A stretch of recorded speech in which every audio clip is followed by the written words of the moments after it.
lot of arrival ceremonies in the last couple of weeks. United States without your help. We do have some specific recommendations to try to help overcome. One is to speak out and get people talking about mental illness. Almost everyone suffering from mental illness can be helped.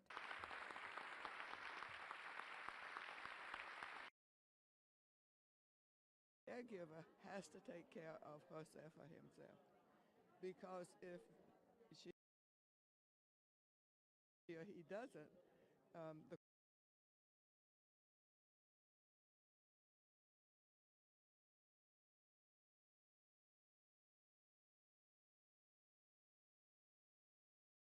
I've had a lot of arrival ceremonies in the last couple of weeks. United States without your help.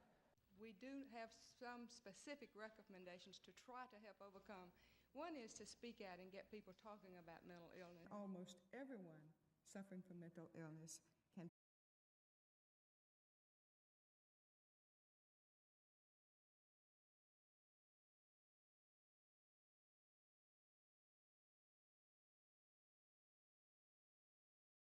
Georgia, the nation, and the world. Here is one of the packages that our national team has produced, looking at the life and legacy of former First Lady Rosalynn Carter. We do have some specific recommendations to try to help overcome. One is to speak out and get people talking about mental illness. She was synonymous with mental health advocacy and global humanitarian efforts. People are much more inclined today to reach out if they have a mental health problem, to talk about their mental health issues, to seek treatment. For those who knew her well, Rosalynn Carter embodied generosity and grace. And almost everyone suffering from mental illness can be helped. The media labeled her Steel Magnolia for her tough demeanor underneath a Southern genteel. She freely spoke her mind concerning White House affairs, sometimes to the dismay of politicians, and championed causes many would not touch. I think that she never was concerned at all about her image. I think what she wanted to do was take advantage of the opportunity she had as First Lady to use the influence of the office to really tackle a problem that was extremely important to her. Kathy Cade served as former director of projects for Mrs. Carter during the presidency. So she created the first projects office ever for a First Lady, and to this day, subsequent First Ladies have maintained that office, and they still remain the center of staffing for whatever projects the First Ladies choose. Before she was First Lady, she was a shy, small-town girl from Plains, Georgia, who loved fly fishing and Frank Sinatra. Born Eleanor Rosalind Smith in 1927, she was the oldest of 4 children in a Baptist home where everyone chipped in to make ends meet. And I think that faith is what has motivated her all of her life to reach out, to help others, and to be concerned about those who are vulnerable. Her devotion to caregiving started at 12 years old when her father was diagnosed with terminal leukemia. In 1970, as First Lady of Georgia, she began what would become her legacy. We've heard about the lack of adequate service. Improving resources for the mentally ill. Every person in this room should be proud of this report. Sometimes when you live the experience, that kind of drives your passion. Lisa Esom worked with Mrs. Carter at the Institute for Caregiving in Americus, Georgia, named in her honor. Mrs. Carter was always precise in her vision. She was on the mark. She was ready to go. She's not an impulsive person. She really thinks these through, and I really admire that. In 1979, Time magazine called Mrs. Carter the second most powerful person in the U.S. She was one of her husband's most influential advisors, regularly attending cabinet meetings, even editing his speeches during an era when women were fighting to be heard. And she brought some of that sensibility to the White House, again in her very demure and correct way. But there is a steely center there. Jimmy Carter proposed 2 times before Rosalynn said yes. She was just 18 when they married in 1946. For more than 70 years, she never left his side. They would have 4 children together, travel the world, and change it for the better. They give realization to the idea of a couple as being one. And I know, in some respects, our modern era sees that as claustrophobic or doesn't want to commit, But they, I think, show really the joy of a loving relationship that literally stretches a life. Together, they would build more than 4,000 homes for Habitat for Humanity, work to eradicate guinea worm, and influence human rights around the globe. Pamela Scully teaches women's studies at Emory University and welcomed Mrs. Carter annually as part of the Distinguished Fellows Program. Many in Mrs. Carter's circle say her accomplishments were often downplayed, but that's likely how she wanted it. But I do think she's a modest woman who feels that there are other people, or who might feel there are other people who deserve more praise. But she deserves it too. From the beginning, Mrs. Carter took a front seat to her husband's political career while trailblazing her own agenda. The women's rights movement was at its peak during the Carter administration. There she advocated for the Equal Rights Amendment and fought for passage of a mental health care law in 1980, becoming the second First Lady behind Eleanor Roosevelt to testify before Congress. And that's what drives her life. She's not putting a finger in the wind to see where the wind's blowing. She is trying to move forward according to principles that she believes in. The American people have given us unlimited chances, unlimited opportunities. And we have wonderful friends who support our programs here at the Carter Center. Mrs. Carter never slowed down. After the White House, she remained committed to causes she believed in and continued to travel the globe, raising awareness. You know, of all the presidents and first ladies that I've ever seen, she is the only one that has continued to give and give and give her entire life to service to others. Huge leaps and bounds have been achieved because she could open doors and she cared enough to do so. That was a look back at the life and legacy of former First Lady Rosalynn Carter, who is being laid to rest today following a private service in Plains, Georgia. Now, this follows a public memorial service that was held yesterday here in Atlanta near Emory University, and that was attended, among others, by President and First Lady Joe Biden, former President Bill Clinton, and former First Lady all five United living States First Senator, Ladies, also past and Hillary present, Clinton, in attendance. The former First Ladies Melania Trump, Laura Bush, and Michelle Obama. President Carter, as we know, did attend as well. Governor and Mrs. Kemp, Atlanta Mayor Andre Dickinson, and both of Georgia's United States Senators, John Ossoff and Raphael Warnock. Someone who was not in attendance yesterday during former First Lady Rosalynn Carter's public memorial service was former President Donald Trump, who continues to face a number of legal challenges all across the nation and here in Georgia. Now, on Monday afternoon, former President Trump's lead Georgia attorney, Steve Sadow, filed a motion in Fulton County Superior Court saying that because the former president did indeed believe that the 2020 election had indeed been stolen from him, and that was his sincere beliefs, that those beliefs, despite being eventually being proven to be unfounded, are therefore protected under the First Amendment of the U.S. Constitution as free political speech. We all know we have a right to free speech and protection under the First Amendment of the Constitution and the Bill of Rights. And Donald Trump's lead Georgia attorney, Steve Sadow, is planning on using that defense in Donald Trump's upcoming trial, if it indeed happens, next August of 2024.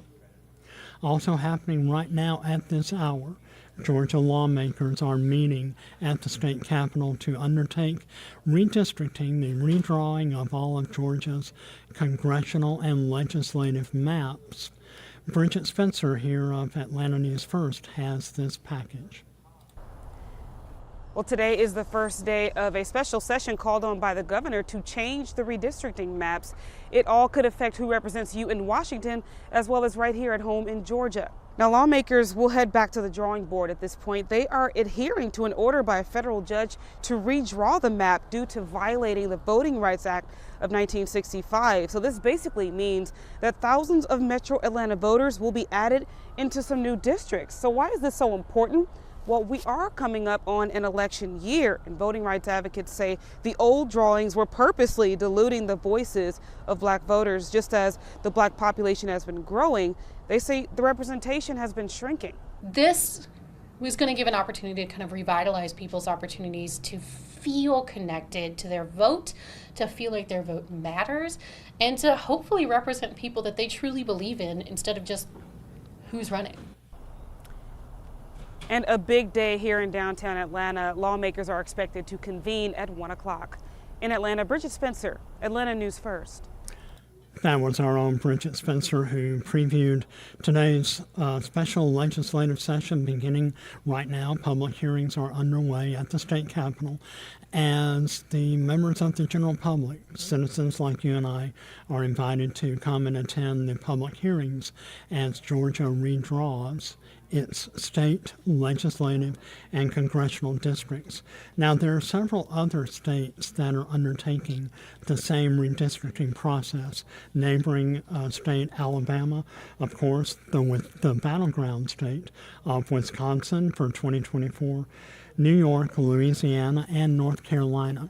Now, you may be asking why this is so important, and I had a conversation with Dr. Benjamin Taylor very recently on how the whole redistricting process works, why it's happening now, and how it could affect Georgia in 2024 and moving forward. Here's that interview.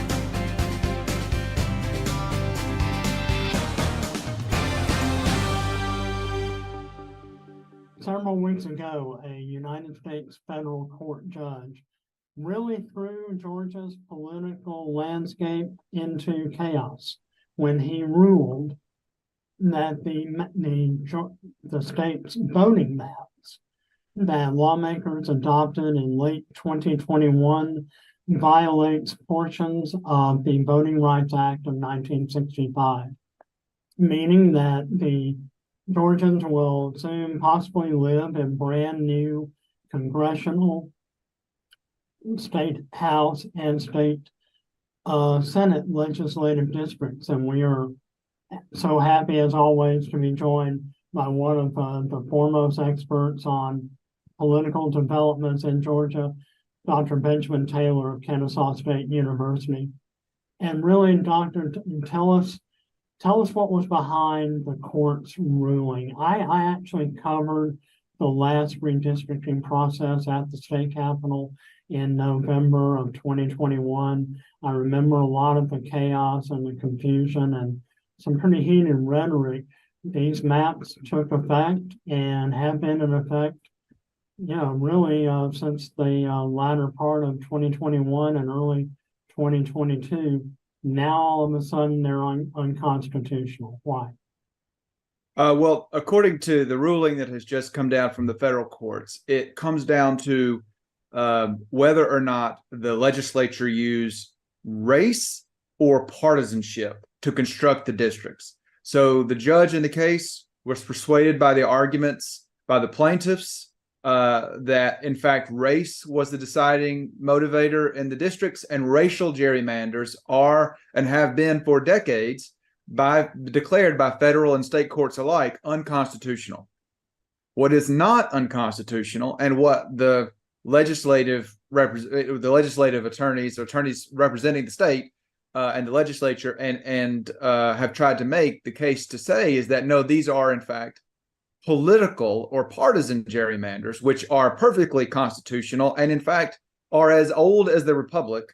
The name gerrymander comes from the early 1800s, where an anti-federalist, Elbridge Gerry, it was Gary, not Jerry, but Gary, drew districts in Massachusetts to privilege his anti-federalist friends and that was all the rage in the early 1800s. People were shocked by it. And since that time, courts and politicians throughout the United States have been using politics to draw district lines to privilege parties.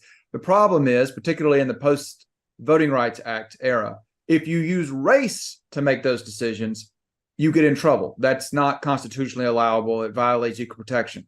But partisan politics, perfectly allowable. So the task then for the legislature is to draw districts where they can successfully say in court that these are partisan gerrymanders, not racial gerrymanders. But in states like Georgia, that's difficult because we have fairly racialized politics along partisan lines. That is to say that you have precious few African-American Republicans. And so anytime you are drawing districts that are partisan, they also look racial, whether or not that is your intent. And so the task for legislatures for decades in Georgia, regardless of whether it's Democratic legislators or Republican legislators, has been to draw district lines that do not crack. This is the big problem for federal courts, is cracking minority populations so that they are their voting power is diluted. That's the big issue. Is it even possible in this day and age to draw partisan lines, partisan districts, without a racial motivation behind it? That's a great question. It's an empirical question. I don't know the answer. I think some states have been successful. North Carolina, for instance, has just they currently have, there are 14 members of the congressional delegation in North Carolina, just like Georgia, and they currently have a 7-7 Democratic Republican breakdown. But the legislature and the politics of North Carolina are very complex. But the bottom line is the legislature there, with the help of their state Supreme Court, which is a partisan court, by the way, unlike Georgia's courts, which are nonpartisan ostensibly, the partisan court in North Carolina, along with the Republican legislature, have now drawn districts that are 10-4 Republican Democratic using partisanship specifically. And so we'll see if they stand up to federal court muster, but they say they've done it. So maybe it's possible. The big issue, though, is that the federal, the opinion of the court requires that the legislature draw a new majority minority district for the congressional level in West Atlanta, right? So, which is going to affect Drew Ferguson, potentially Marjorie Taylor Greene, certainly will affect David Scott because he currently holds that, what was at one time the sort of West Atlanta majority minority district. He still has that district, but now it's either the lines are going to change. It's very much up in the air. And so this is sort of getting Georgia back to the pre-2020 maps, if you will, of where you had the 7th and 6th congressional districts were very competitive, slightly Democratic. Now the Georgia 6th district, or a 7th district, I forget exactly which, but one is very Democratic and one is very Republican. So odds are good that those lines are going to change and make some of those are going to become more competitive. So that's the issue for the Georgia legislature, is that the gerrymander that resulted after the 2020 census resulted in a bunch of safe seats for Democrats and Republicans. It just so happens that Republicans also gained an advantage in one of those seats. That is to say, the Rich McCormick's district, right? So that district became very Republican.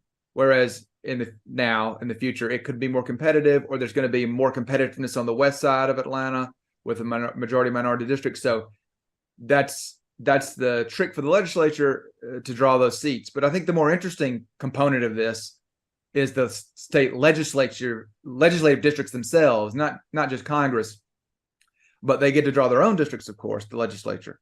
And the courts require that they have different districts for those seats as well. And so what those look like is going to be really interesting.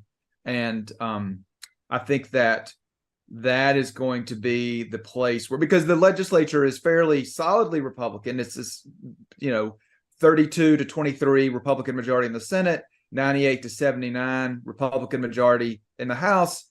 But those majorities have been reduced over the last few election cycles. And so I can imagine that any reshuffling of districts at this point could introduce more competitiveness and shrink those majorities even more, which Republicans in the legislature would, if at all possible, not want to do. You know, it used to be that we had new voting maps that were issued every 10 years as required by the results of the every new decade census. Now, you know, we've had a couple of different maps. We're having to go back, we're redrawing them. I mean, what are the chances that even I can't see it happening in 2024, but what would happen? Is it possible for us to see a Democratic majority in the state house or the state senate between now and 2030, when the next census is due? Well, that is a great question. I would say that a lot of it depends on what these new maps look like. And a lot of it depends on the demographic changes in Georgia as we move forward towards 2030. Namely, Georgia is growing. The economy is robust. It's attracting people.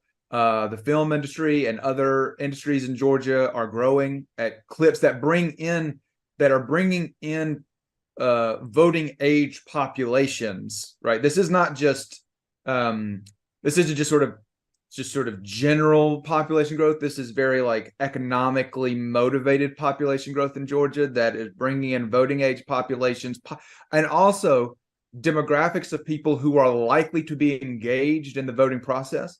And so the way that changes Georgia politically is an empirical question and one that we'll have to just sort of wait and see how it goes.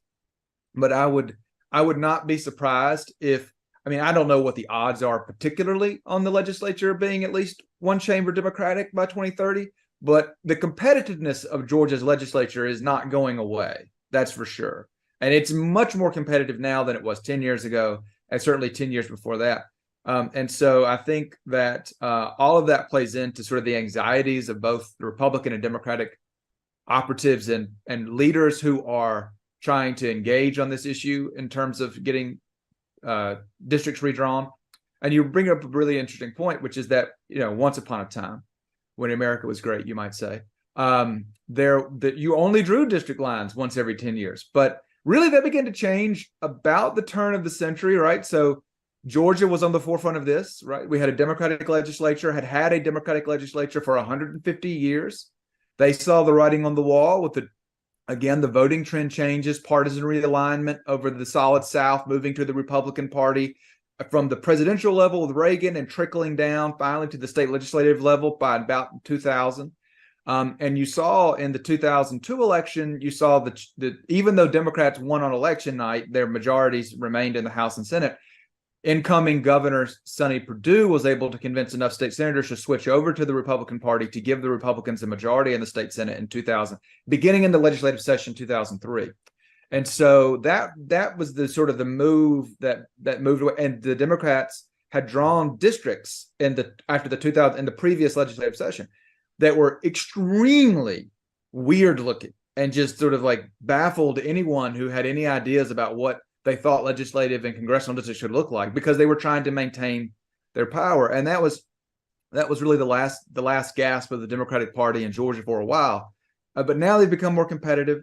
And so I don't doubt that Republicans may have every incentive to do similar things with the maps, right? Because have some funky looking maps. But I still think that unlike the Democratic Party's issues in 2000, 2002, 2004, the Republican Party is not finding itself in Georgia geographically constrained the way the Democratic Party had become.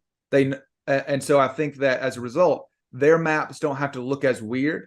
And so they will not have as much trouble with courts in terms of drawing the maps to look strange and like grabbing certain neighborhoods and things like this to keep maps sort of partisan leaning towards Republicans. So that will make their job a bit easier, but I still think the competitiveness is going to be on the rise.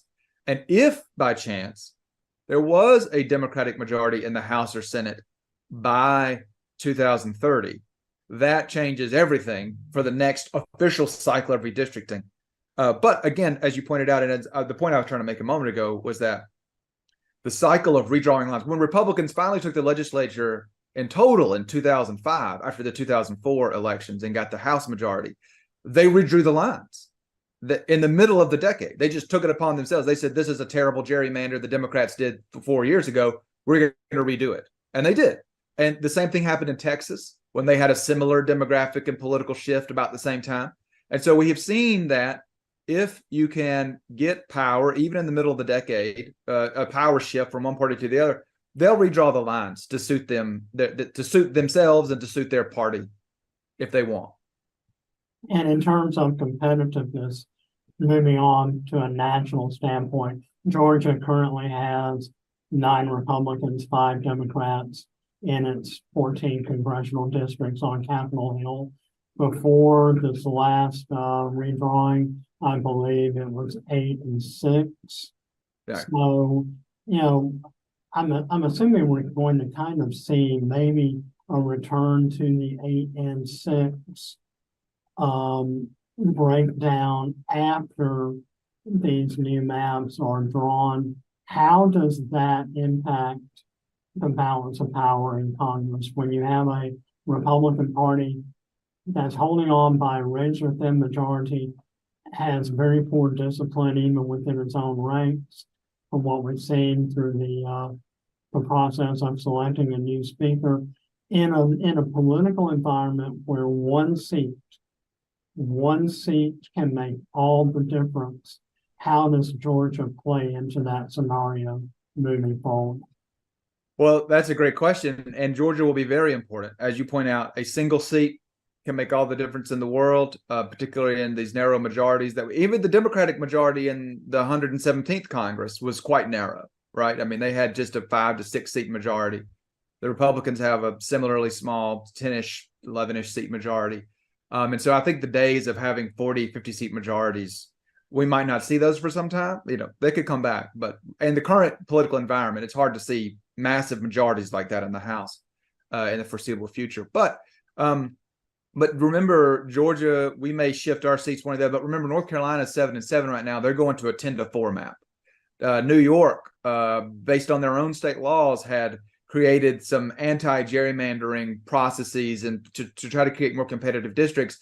But their political power players understand the lay of the land, and so they're going to revisit their maps to try to create more Democratic seats, right? And so a lot of these states that had put in place anti-gerrymandering laws, state laws, to try to make their seats more competitive and generate more parity between the parties, more equality, sort of try to even out seats.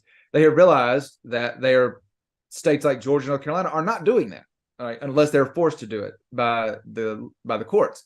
And so some of those states are revisiting their own laws. And so I think it's hard to say exactly, except for the fact that it's all playing into the general environment where state level political leaders understand the downstream effects of these decisions and want to make sure that they are helping out their party as much as they can. You can't predict everything, right? Sean Mahoney or Maloney, I forget his last name, but he was the Democratic Congressional Campaign Committee chair from New York in 2022. He which you don't get that job unless you have a pretty safe seat. He lost because of the way the New York legislature redrew his district. And so, sometimes you can redraw lines with the best of intentions and they don't work out the way you wanted. So, and there are shifts, right? I mean, Georgia's previous map, the Lucy McBath and now the Rich McCormick district, Carolyn Bordeaux's district, former district, those were drawn to be very strong Republican districts. Tom Price could have been elected to Congress until the day he died had he not gone to the Trump administration, most likely. It would have been very difficult to imagine anybody defeating Tom Price in that district. And yet, it was trending Democratic, and Lucy McBath turned the corner. John Ossoff in the special election helped move it along, but that became a Democratic district despite being gerrymandered as a strong Republican district.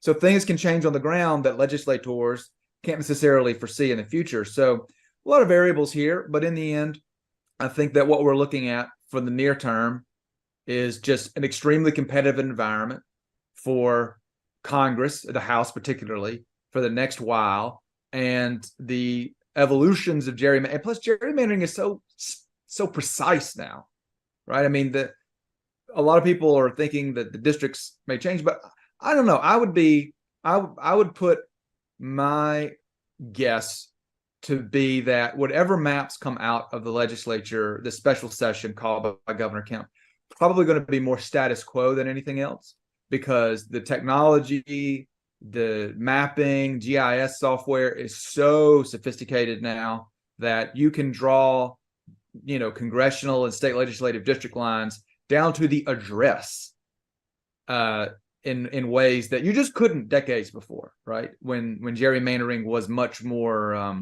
blunt. And so now it's much more precise. And I think that odds are good that will basically result in maps that don't change much, if anything. As we wrap up this edition of Political Update with Dr. Ben Taylor, outstanding expert and professor of political science at Kennesaw State University, your last point, gerrymandering is so precise, right down to the very address. In my district, I live in the 6th, and yet that is a district that has been heavily drawn to remain Republican. Historically, it has, with people like Newt Gingrich and Johnny Isakson, Tom Price holding it. But I've never had, in my little area of the 6th, is heavily Democratic. I've never had a Republican candidate come knock on my door and ask for a vote. What message does that send to voters as far as whether or not they should even participate in the American electoral process? Well, that's a really good question. And what this really comes down to is what is the goal of any political process, and what are the incentives for the people who are decision makers in that process to achieve the goal? So if you're a citizen, then your goal in an election process theoretically would be to have 2 or however many parties can qualify. But in our system as single member districts, the first past the post election. So we're going to have a 2-party system more or less. So if you have 2 parties, you've got a Republican, you've got a Democrat, or change their names if you want, but it's going to be 2 parties. You have 2 parties. If as a citizen, your goal is probably something like, I want to have a legitimate choice. I want to have actual competition, and I want the candidates to have to compete for my vote, right? That's sort of the goal that a citizen might have. That is not the goal that a legislator has when drawing congressional or legislative districts. Their goal is to win. Their goal is for their party to win. So the goals of citizens having legitimate choices and competition for their vote is not the goal that a legislator has when they're drawing congressional districts. So that is the first sort of a crux that we have to deal with. And the second is when decision makers are faced with this, what choices do they have? If your goal is to win, then you don't have any incentive, right, to draw a competitive district. You want to draw the least competitive district you can. You want to draw a district that's going to be very safe, because you want to be able, for your opponent, right? Imagine you're a Democratic majority drawing districts for the Democratic Republican parties.